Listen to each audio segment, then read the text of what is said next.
오늘은 누가복음 3장 1절부터 22절까지 말씀입니다. 제목은 세례 요한의 전파. 디베료 황제가 통치한 지 15해 곧 본디오 빌라도가 유대의 총독으로, 헤롯이 갈릴리의 분봉왕으로, 그 동생 빌립이 이두레와 드라고닛 지방의 분봉왕으로, 루사니아가 아빌레네의 분봉왕으로, 안나스와 가야바가 대제사장으로 있을 때에 하나님의 말씀이 빈 들에서 사가랴의 아들 요한에게 임한지라. 요한이 요단강 부근 각처에 와서 죄사함을 받게 하는 회개의 세례를 전파하니, 선지자 이사야의 책에 쓴 바 광야에서 외치는 자의 소리가 있어 이르되, 너희는 주의 길을 준비하라. 그의 오실 길을 곧게 하라. 모든 골짜기가 메어지고 모든 산과 작은 산이 낮아지고 굽은 것이 곧아지고 험한 길이 평탄해질 것이요 모든 육체가 하나님의 구원하심을 보리라 함과 같으니라. 요한이 세례받으러 나아오는 무리에게 이르되, 독사의 자식들아, 누가 너희에게 일러 장차 올 진노를 피하라 하더냐. 그러므로 회개에 합당한 열매를 맺고 속으로 아브라함이 우리 조상이라 말하지 말라. 내가 너희에게 이르노니 하나님이 능히 이 돌들로도 아브라함의 자손이 되게 하시리라. 이미 도끼가 나무 뿌리에 놓였으니 좋은 열매 맺지 아니하는 나무마다 찍혀 불에 던져지리라. 무리가 물어 이르되, 그러면 우리가 무엇을 하리이까? 대답하여 이르되, 옷 2벌 있는 자는 옷 없는 자에게 나눠줄 것이요 먹을 것이 있는 자도 그렇게 할 것이니라 하고, 세리들도 세례를 받고자 하여 와서 이르되, 선생이여, 우리는 무엇을 하리이까 하매, 이르되 부과된 것 외에는 거두지 말라 하고, 군인들도 물어 이르되, 우리는 무엇을 하리이까 하매, 이르되 사람에게서 강탈하지 말며 거짓으로 고발하지 말고 받는 급료를 족한 줄로 알라 하니라. 백성들이 바라고 기다림으로 모든 사람들이 요한을 혹 그리스도신가 심중에 생각하니, 요한이 모든 사람에게 대답하여 이르되, 나는 물로 너희에게 세례를 베풀거니와 나보다 능력이 많으신 이가 오시나니 나는 그의 신발끈을 풀기도 감당하지 못하겠노라. 그는 성령과 불로 너희에게 세례를 베푸실 것이요 손에 키를 들고 자기의 타작마당을 정하게 하사 알곡은 모아 곡간에 들이고 쭉정이는 꺼지지 않는 불에 태우시리라. 또 그 밖에 여러 가지로 권하여 백성에게 좋은 소식을 전하였으나, 분봉왕 헤롯은 그의 동생의 아내 헤로디아의 일과 또 자기가 행한 모든 악한 일로 말미암아 요한에게 책망을 받고 그 위에 한 가지 악을 더하여 요한을 옥에 가두니라. 백성이 다 세례를 받을새 예수도 세례를 받으시고 기도하실 때에 하늘이 열리며 성령이 비둘기 같은 형체로 그의 위에 강림하시더니, 하늘로부터 소리가 나기를, 너는 내 사랑하는 아들이라, 내가 너를 기뻐하노라 하시니라. 아멘.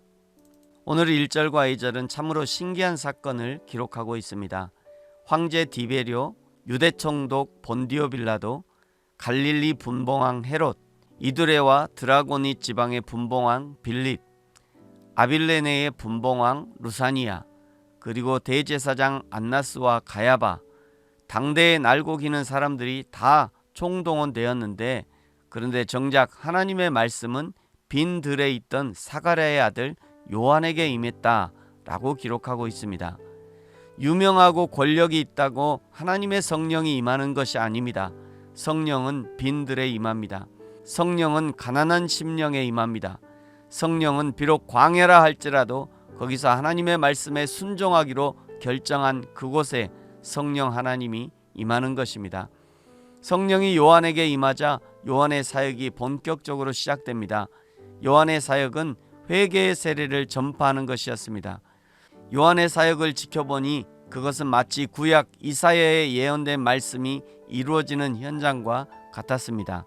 4절에 선지자 이사야의 책에 쓴 바 4절, 5절, 6절은 요한의 사역을 보니 이사야에 예언된 말씀이 일어나는 것 같더라는 것이고요. 실제 요한의 사역은 그보다 훨씬 거칠고 불과 같은 사역이었습니다. 7절에 세례받으러 오는 사람들에게 독사의 자식들아. 8절 회개하고 열매를 맺어라. 9절 이미 도끼가 나무 뿌리에 놓였다. 좋은 열매를 맺지 않으면 다 찍어서 지옥불에 던져 넣을 것이다. 그야말로 세례 요한의 메시지는 지금 당장이라도 하늘에서 불이 내려와 다 태워버릴 것 같은 추상 같은 메시지였습니다. 지금 이 시대의 문제는 이런 메시지를 듣지 못한다는 것입니다. 목회자도 이렇게 담대하게 죄를 지적하고 회개를 외치는 목회자도 흔치 않고, 그런 메시지를 외치지 않으니 그 메시지에 반응할 성도도 나타나지 않는 것입니다. 이 세례 요한의 메시지를 듣고 세례를 받으려고 10절에 무리들이 오고 12절 세리들도 오고 13절 군인들도 오고 18절에는 분봉왕 헤롯도 세례 요한을 초청해서 그의 메시지를 들으려 했지만, 오히려 헤롯이 헤로디아와 결혼한 일을 폐륜적인 행위라고 지적하면서 회개를 촉구합니다. 이 거침없는 세례 요한의 메시지로 인해 요한은 결국 옥에 갇히게 됩니다. 마태복음에서는 예수님이 요한에게 세례를 받은 후 옥에 갇히고 순교하게 되는데, 오늘 누가복음에서는 요한이 옥에 갇힌 사건이 먼저 기록되어 있습니다. 이것은 요한의 활동 시기가 끝나고 예수님의 활동이 본격적으로 시작됨을 보여주기 위한 장치가 아닐까 생각합니다. 21절 예수님이 세례를 받으시고 성령의 충만을 받고 하나님의 인치심, 즉 너는 내 사랑하는 아들이라 내가 너를 기뻐한다 말씀을 듣고 드디어 예수님의 사역이 시작됩니다. 하나님의 일은 항상 하나님이 앞서가야 합니다. 그리스도인의 인생은 하나님의 영광을 드러내는 하나님의 일을 하는 인생입니다. 그러므로 사랑하는 성도 여러분, 우리도 늘 하나님이 앞서가시는 인생을 살고, 그리고 순종하며 주님의 뒤를 따르는 인생이 되어지기를 예수님의 이름으로 축복합니다. 아멘. 기도하겠습니다. 하나님 아버지 감사합니다.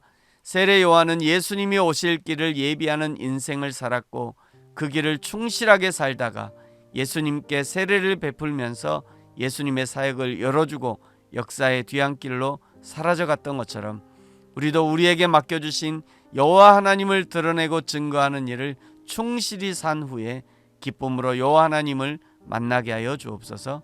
감사합니다. 예수님의 이름으로 기도합니다. 아멘.